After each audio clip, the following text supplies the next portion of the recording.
Hayırlı gün, hürmetli milletteşlerimiz. Bugün bizning Dünya Studiyasında kütülgen konak. Biz indi bir neçe takır şakırıp da şuraşıp bulmagan idi. Nihayetinde şuraşırga vakit taptık. Tataristanның һәм Россиянең атказанган мәдәният хезмәткәре, Рәшит Вахапов исемендәге Халыкара фестивальнең җитәкчесе Рифат Әхмәт улы Фәттахов. Хәерле көн, Рифат Әхмәтович. Хәерле көн, исәмез. Рифат Әхмәтович, менә сез татар җыр сәнгатен үстерүдә шактый зур өлеш керткән шәхесләребезнең берсе. Безнең заманда дип әйтик инде, кайчандыр исеме югала барган җырчыбызны яңадан халыкка кире кайтарып, һәм аның исемендәге фестиваль оештырып, сез кабат менә шушы моңлы тавышлы шәхесне татар халкына кайтардыгыз дип әйтәсем килә. Менә ни өчен сез Рәшит Вахаповка игътибар итәргә булдыгыз? Сөйләшүне шуннан башлыйк әле. Буның сәбәбе беренчедән бик гади инде. Рәшит Вахапов исеме мин моны күп тапкыр әйткәнем бар. Ул минем күңелемә бала чактан сеңгән. Әйбет. Ул безнең авылдаш, ул безнең хәтта минем әбием белән яхшы таныш та булганнар алар. Шуңа күрә безнең бала чактан безнең өйдә Рәшит Вахапов исеменең культы бар иде әйбет. Безнең хәтта бик бәйрәмнәрдә генә әбием үзенең сандыгыннан кара тегеп пластинкалар алып, аны патефонга куеп Рәшит Вахаповны тыңлата иде. Безнең өчен ул бер мөгъҗиза иде әйбет. Пластинкадан Рәшит Вахапов җырлый. Безнең авыл кешесе. Бу мөмкин түгел әйбер әйбет. Аннары минем өчен тагын күңелемә бик сеңеп калган бер әйбер булды. Минем укытучым Әнвәр ага Тажбулатов, менә мин аны еллар үткәч аңлыйм, ул бик акыллы тәрбияче булган икән әйбет. Безнең милли рухта тәрбияләгән. Ул бер елны безне мәктәп укучыларын Казанга алып килде. Ул тарих һәм татар әдәбиятын, татар телен укыта иде. Безне алып килде Казанга. Һәм бөтен төркемнән мине генә аерып алып китте татар зиратына. Яңа татар зиратына. Һәм шунда ул миңа күрсәтте. Менә бу Тукай дип әйбет. Шуннан да менә аны күрдек китсәң зиратны, бераз гына барасың да, менә бу Салих Сәйдәшев ни яхшы. Һәм бераз гына борыласың да, менә бу инде безнең Рәшит абый дип. Миңа ул шок булды әйбет. Безнең авылда туган минем әбием белән аралашып йөргән Рәшит Вахапов Тукайлар белән Сәйдәш белән янәшә ята икән әйбет. Мин шунда аның зурлыгын инде бала күңелем белән аңлаганмындыр. Әмма ләкин Казанга килгәч, мин Рәшит Вахаповның шуннан да инде бик сирәк яңгыравын аңлап алдым әйбет. Аны инде шактый оныта башлаганнар иде. Әмма ләкин мин эзләнә торгач, мин Илһам Әби Шакиров белән таныштым. Һәм ул миңа яңадан Рәшит Вахаповның зурлыгын, бөеклеген аңлатып бирде. Инде минем теге күпмер дәрәҗәдә эзләнүләрдән күңелем төшкәндә Татарстан хәбәрләре дигән газетада бер мәкалә барлыкка килде. Ул бөек җырчы иде дигән әйбет. Мин кызыксам, кем турында икән митем. Бу Рәшит Вахапов турында икән. Һәм аның авторы Илһам Шакиров. Ул менә бер кичкенә генә мәкаләдә диссертацияга тиң фикер әйткән Илһам Шакиров.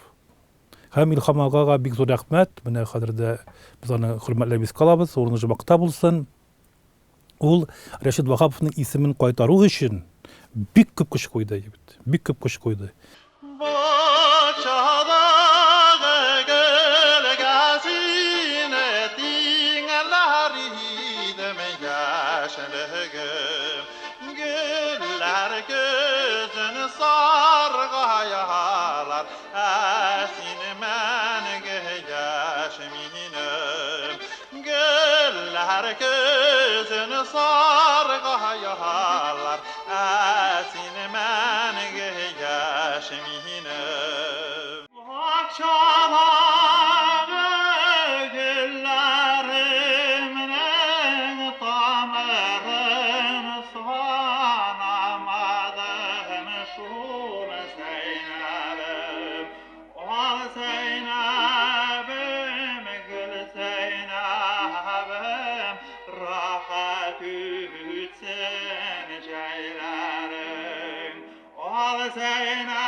Umur zaya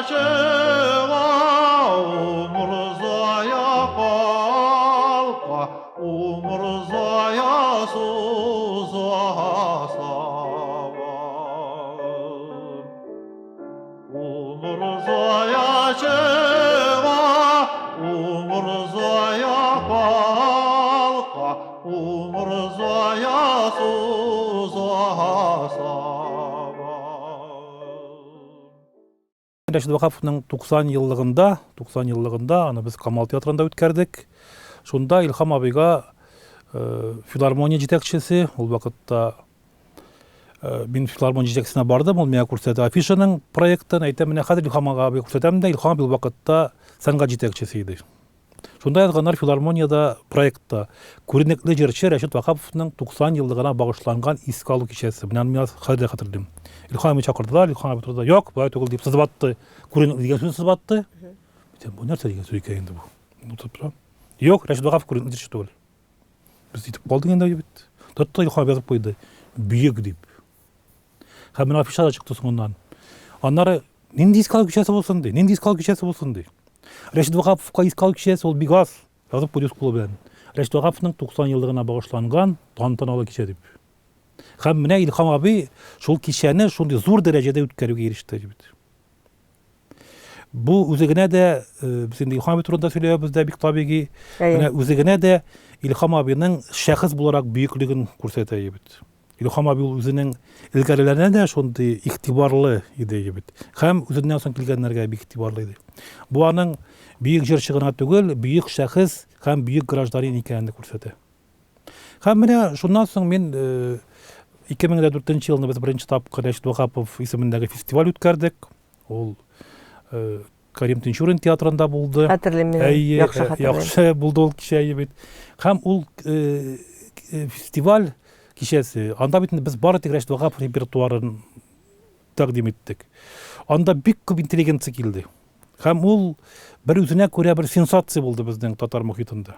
Күрәсең бит ул еллар, 2004 еллар безнең ни өчен ул шул кадәр җылы кабул ителгән? Әлбәттә, ул залда күрәсең инде Рәшит Вахапов моңнарында тәрбияләгән кешеләр утыргандыр. Менә мин хәтерлим, анда Равил абый Шәрәфиев утыра иде, бик яхшы хәтерлим. Гөлсум апа Исәнгулова утыра иде. Аларның шул кадәр бу кичәне Рәшит Вахаповның кайтуы дип әйтергә мөмкин, аны зурлап, яратып кабул итүләре, җылы кабул итүләре ул әлбәттә миңа бик зур көч бирде шул вакытта. Икенче яктан безнең Аллага шөкер, менә Рәшит Вахапов фестивален безнең республика җитәкчелегенә күтәреп алды бит. Иң беренче нәүбәттә без ул чагындагы президентыбыз Мөхтәрәм Минтимер Шәрипович Шәймиевка бик рәхмәтле. Ул безне хуплап алды, безгә ярдәм күрсәтте. Бер яктан тамашачы тарафыннан җылы кабул ителде. Икенче яктан аның уңышы шунда, ул менә җитәкчелек тарафыннан, югарычылык тарафыннан әйбәт кабул ителде. Әлбәттә, буның уңышы шунда, менә аның теге фестивальнең байрагы итеп без Рәшит Вахапов исемен алдык бит. Ул чыннан да аңа лаеклы җырчы бит. Ул бит инде Илһам абый әйтмешли, үзеннән соң килгән җырчыларга юл күрсәтүче. Менә Илһам абый аны турында шулай язып калдырды. Икенче яктан тагын бер бик мөһим әйбер, һәр нәрсә бит кирәкле вакытта килеп чыгарга тиеш. Кирәкле урында һәм кирәкле вакытта. Урыс әйтә бит, нужное время, нужное место дип. 2004 елны искә алсак, бу татар җыр сәнгатендә бик авыр чоры бит. Бу теге демократия дип инде үзгәртеп кору дип, без бит инде аны кызганыч ки Төрле агымнар киткән вакыт бит. Теләсә нәрсә эшләргә ярый дип аңлыйбыз бит. Ул чын сәнгать әсәрләре икенче планга калып, әнә бер көнлек җырлар барлыгы. Тапса, бер көнлек теге вак-төяк җырлар бөек әсәрләребезне һәм бөек җырчыларыбызны, шул кайдар бик җырларны кысрыклап чыгарган бер чор иде. Һәм менә шул чорда безнең иң Вахапов фестивале килеп чыкты бит. Без бит максат куйдык, иң затлы репертуар бит. Шул халык көйләре, шул безнең бөек композиторлар, бөек әсәрләре. Һәм иң югары башка сәнгати дәрәҗәдәге башкаручыларны без җәлеп иттек. Шул Илһам абыйлар, Әлфия апалар, Зилә Сунгатуллиналар булсын. Һәм бары тик без тире тавышка җырлауны максат итеп куйдык. Ул вакытта ул елларда плюс дигән, фонограмма дигән әйбер кирип бара иде бик нык. Һәм менә без фонограмманы тыйдык. Һәм хәтта ки шундый очраклар булды. Безнең кайбер җырчыларыбыз фонограмманы тыйгач, миңа бу исемнәрне әйтмим, кирәк түгел, концертта катнашудан баш тартырга мәҗбүр булдылар. Менә шуңа күрә кабатлап әйтәм, аның уңышы шунда да булгандыр, ул кирәкле вакытта, кирәкле урында килеп чыкты. Rifat, менә кем шушы яңадан искә төшерик әле? Беренче фестивальнең беренче лауреаты кем булды? Безнең фестивальнең беренче лауреаты фестиваль 2004 елны башланып китте бит. Соңыннан без берничә ел фестиваль үткәргәннән соң шундый бер идея килеп туды. Безнең бит яшьләребез бик күп. Менә шул ук Вакапов, Шакиров, Бигичев традицияләрен турыклы яшьләребез бик күп һәм аларны үстерү ихтияҗы да килеп туды. Һәм шуннан соң 2007 елда без фестиваль кысаларында яшь башкаручылар конкурсы оештырып җибәрдек. Һәм ул 2007 елда булды. Ул шулай ук бик зур кызыксыну уятты һәм сез күрәсез, ул фестиваль конкурсына катнашуга елдан-ел арта бара һәм аның беренче елдагы лауреатлары менә мин хәтерлим, анда Фирус Кахиров гран-при алды, Айгөл Сагынбаева беренче урын алды, Рөстәм Асаев беренче урын алды, Марсель Вагизовка без беренче урын бирдек һәм башкаларында Сиринә Зәйнетдинова җиңүчеләрнең берсе иде. Һәм менә без бүген хәтта горурланып әйтә алабыз, ул конкурсның кирәклеген һәм объективлыгын. Безнең конкурста җиңү яулаган, ягъни жюри җиңү биргән җырчыларның берсе бер югалып калмады. Менә шул мин санап үткән җырчылар да бүгенге көндә безнең татар җыр сәнгатендә инде төп җырчылар дип әйтергә мөмкин.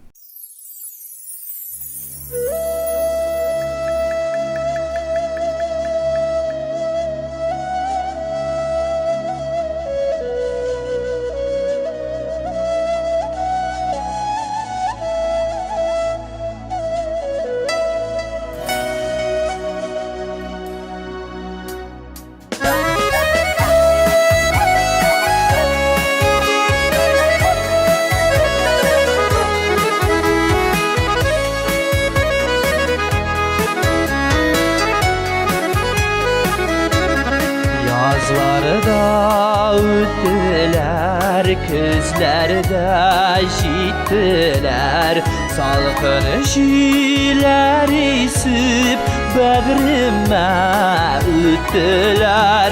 Ömür qoyarada isken jilde yütken, tik yürek aman yaş, yaz kilgenin küte. Ömür qoyarada isken jilde yütken, tik yürek aman yaş, yaz kilgenin küte. Uçup yırak jirlerden akış düşe güllerge, bakıp keyin izlerge. Minde düşem güllerge, akışlarına közlerge, bəxtimin izlerge. Yüzesiydi güllerde, akışlarday parlaşıp, üdesiydi ömrünü şu kışlarda yanalaşıp.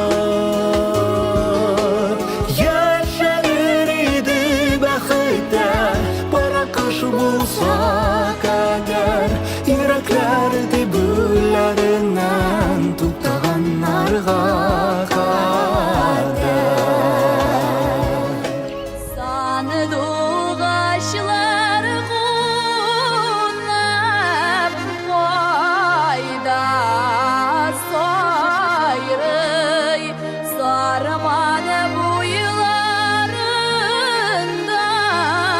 yürekte şol, sarmadı bu yıllarında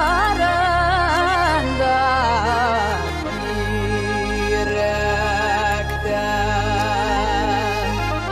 Sina bulgan yaşlık mehabetten, ürelip şaşak ata yürekten.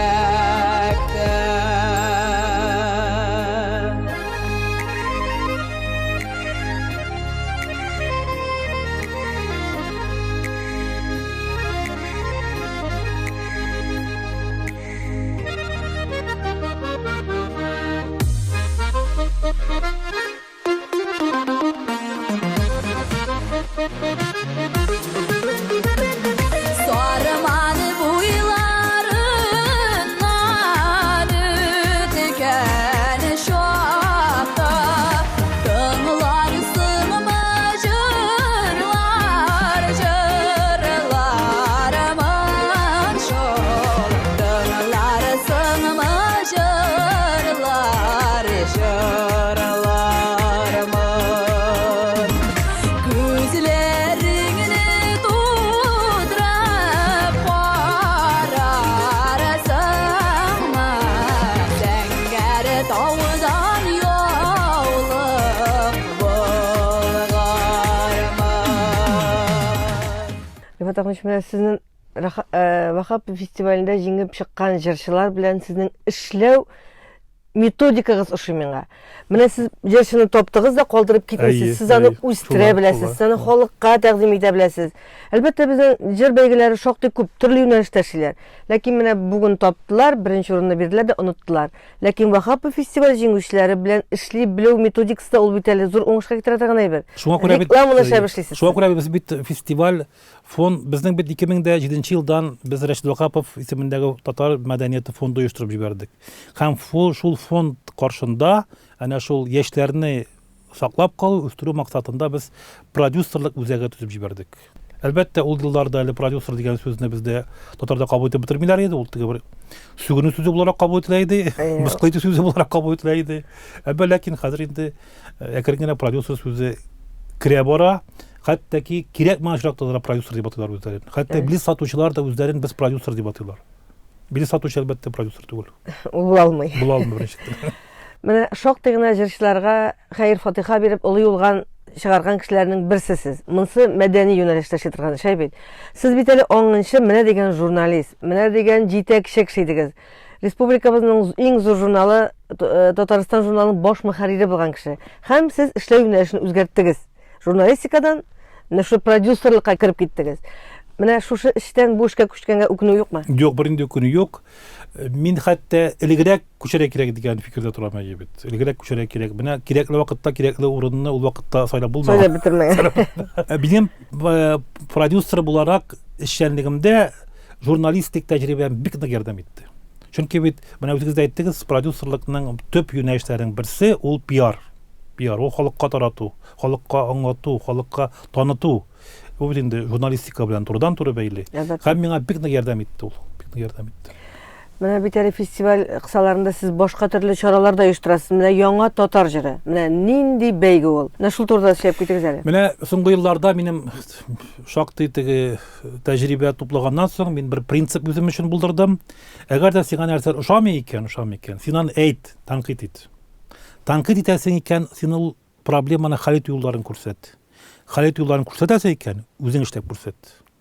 Менә соңгы вакытта шул фестивальләр оештыру, концертлар оештыру, бигрәк тә яшьләр белән, яшь җырчылар белән көн сайын эшләү дәврендә без бит инде иң төп максатларыбызның берсе яшь җырчылар өчен репертуар табу.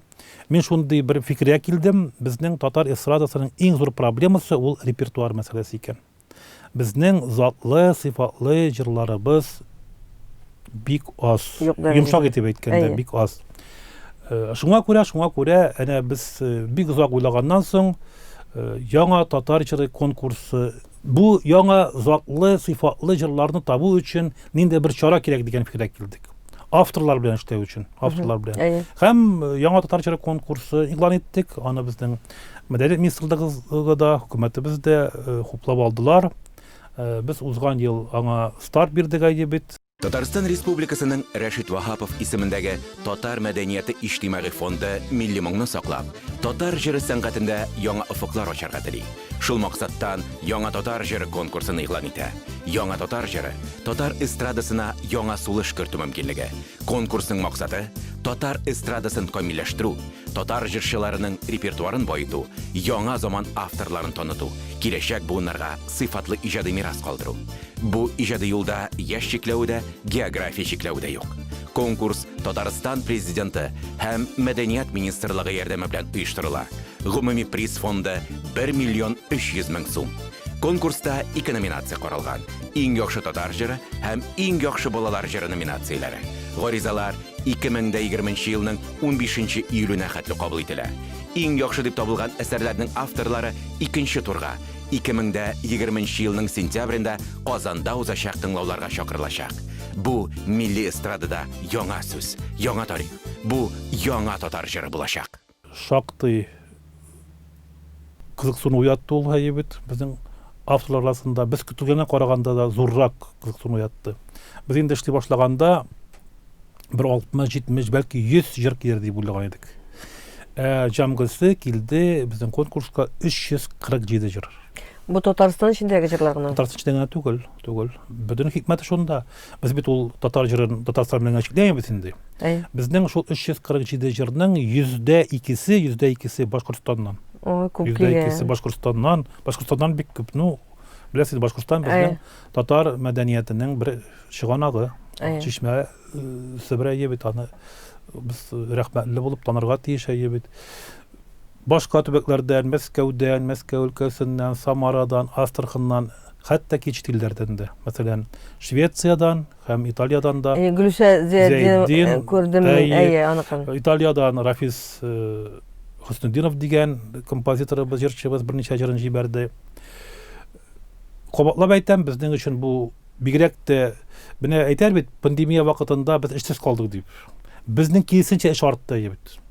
Biz gün-tün işlerge mecbur bulduk. Elbette online rejimde işledik indi jırlarını bir kabul ettik. Аны бит online rejimde da işlep bula. Хәзер менә конкурсны төгәлләге тагы бара. Әлбәттә 347 җыр килү ул беренчедән менә безнең бит Рөстәм Нургаевич та үзенең мәкаләсендә әйтте, безнең татар халкының теге иҗади башлангычы бар дип әйтә. Шуны саклый белә кирәк дип. Бу безнең менә шуны күрсәтүче бер дәлил. Безнең татар халкының Аллага шөкер җыр моң чишмәсе кипмәгән икән. Әлбәттә 347 җырның аның барысы да инде бүген теге җиңүче дә була алмый, сәхнәгә тамашачыга да тәкъдим итәрлек түгел. Әмма ләкин ул бит 347 җырны язган кеше ул бит урамда теге тәртип булып йөрми. Әлбәттә. Ул бит димәк үзен җыр моңга якын итеп күрә бит. Шул дөньяда кайный яме. Үзешчән дәрәҗәдә булсын. Әлбәттә бу конкурс безгә менә бүгенге татар эстрадасына, татар сәнгатенә диагностика үткәрергә дә ярдәм итә. Менә без әйтәбез бит инде татар җыр сәнгатен теге чүп үләне басты дип әйтә бит. Менә миннән кайбакта сорыйлар, менә бу конкурс белән сез хәйтәсезме хәзер? Әлбәттә бер конкурс белән хәйтеп булмый. Теге чүп үләнне бит бер тапкыр Удысын тагын. Удысын да ул катка утырга туры килә, тагын үсеп чыга шунда. Тамырын алмасаң ул бит күбәйеп төшеп китәргә булдыра. Артыннан үсеп чыга бит. Шуңа күрә без дөрес юлда. Безнең бу конкурсның беренче максаты әлбәттә безнең җыр сәнгатебезне яңа репертуар белән баету. Авторларны кызыксындыру. Һәм иң мөһиме әйбәт затлы җырның социаль статусын күтәрү. Соңгы вакытта ул безнең статус төште. Әйбәт җырга беркем игътибар итмәй бит. Шалт теге тиз язалар да, штампап әйтеп бит. Язалар да икенче көнне үк эфирга чыгаралар бит. Шуңа күрә безнең анда хөкүмәтебезгә рәхмәт, республикабызга рәхмәт, премияларыбыз да бик югары дәрәҗәдә. Мәсәлән, беренче урынга 200 мең сум каралган. Хәтта ки менә хәзер безнең бу авторларга бирелә торган. Бу авторлар арасында конкурс. Бу башкаручылар конкурсы түгел. Бу композиторлар һәм шагыйрьләр конкурсы. Бу җыр конкурсы. Гәрчә башкаручының җырны язмышында роле бик зур. Тик менә генә бит җырчыны, беренче башкаручыны җырның 3нче авторы дип атапилар. Без менә хәзер бик бер авырда катлаулы да ләззәтле җыр кичерәбез.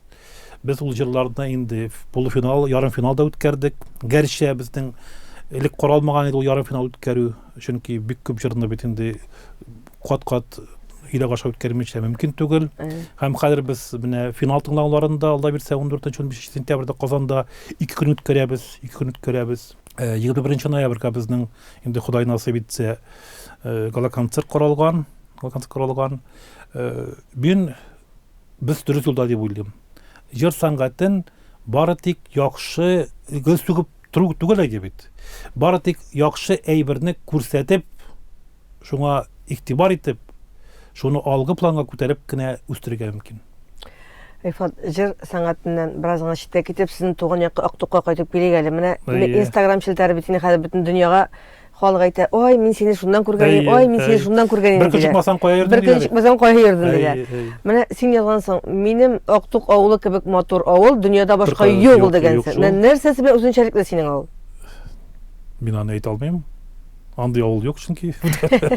Чагыштырып Әлбәттә, ул һәркем өчен шулайдыр инде. Ул бит туган авыл әйе. Менә мин аны Инстаграмда да әйттем инде. Быел бит инде шундый шырга туры килде, чит бик чыгып булмый.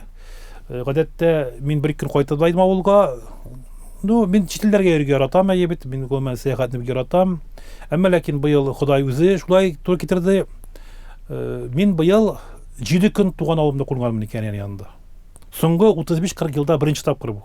Мин туган өйдән чыгып киткәннән соң 7 көн курган юк. Иң күбе бер вакыт булган 3 көн курган. 3 көн яңа елда курганмын әйе бит. Менә ул минем өчен иң матур ял булды әйе бит. Соңгы бер 30-40 ел эчендә иң матур ял булды. Минем вакытым булды туганнар белән дә очрашырга. Вакытым булды минем Әни янда бала булып та яшәмәләр. Туган ягымның бөтен теге чишмәләрен, тауларын карап йөрергә дә вакытым булды әйе бит. Безнең авылның табигаты бик матур әйе бит. Шулай инде. Һәркем өчен матурдыр инде әйе бит. Аннар ул бит минем өчен теге һәрберсе бик газиз әйе бит. Балачак истәлекләре. Анда миңа инсан дәзалар, юк безнең авыл матуррак дип әйе бит. Алар да хаклы. Алар да, ал чөнки алар үз авыллары, шулай бит. Алар да хаклы. Алар да. Рифат Ахматович, менә бүгенге сезнең менә Вагап фестивале кысаларында табылган җырчыларыгыз шактый күп, алар иҗат итәләр. Менә яңадан әле карыйм, яңадан гастрольләргә китеп барасыз, төмәннән башлыйсыз. Димәк, Алла бирсә, концерт сезоны яңадан башлана. Ходай насип итсә, инде Аллага тапшырып башлыйбыз концерт сезоны. Әлбәттә, җиңел түгел, чөнки монда оештыру җәһәтләре белән бергә теге ниндидер психологик киртәләр дә бар. Әмма ләкин теге утырып торып кына булмый. Йөргән таш шымыра диярме әйе бит. Әлбәттә. Шуңа күрә без Аллага тапшырып киләсе атнага без 17-18 сентябрьләр Тубыл төмән якларына юл алабыз.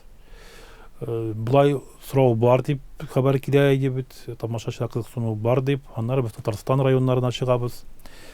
Инде барыбыз да исән сау булсак, иң мөһиме шул җайланыр дип уйлыйм. Әлбәттә, җиңел булмас, чөнки әлегә бит анда залны турыга да шикләүләр бар 50% кына булсын. Без эшли башларга тиеш.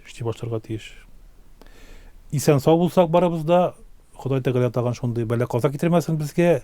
Җайланыр дип уйлыйм. Әлбәттә, бу пандемия сәнгать кешеләренә, эстрада артистларына бик нык тискәри конты ясады, бик зур авырлыклар тудырды. Әмма ләкин иң мөһим кабатлап әйтәм, исәнлек, саулык калганы булыр. Өмет булсын, өметсез шайтан гына ди. Рифат Ахматович, рәхмәт студияга килгәнегез өчен, әңгәмәгез өчен. Алла бирсә, шулай дип бүгенге әңгәмәне нокта куйыйк әле. 21 ноябрь алдыннан без сезнең белән очрашачакбыз һәм инде анда җиңүчеләр Алла бирсә билгеле була инде. Менә шул вакытта без экраннан аларны хәбәр итәрбез. Яхшы. Рәхмәт сезгә, исән сау булык, яңадан күрешергә язсын. Рәхмәт. Бүген безнең дөнья студиясында кунакта Россиянең һәм Татарстанның атказанган мәдәният хезмәткәре Рәшит Вагап исемендәге фонд директоры Рифат Әхмәт улы Фәттахов булды. Мин Гөлнар Шәйхи, бүгенгә сезнең белән саубуллашам.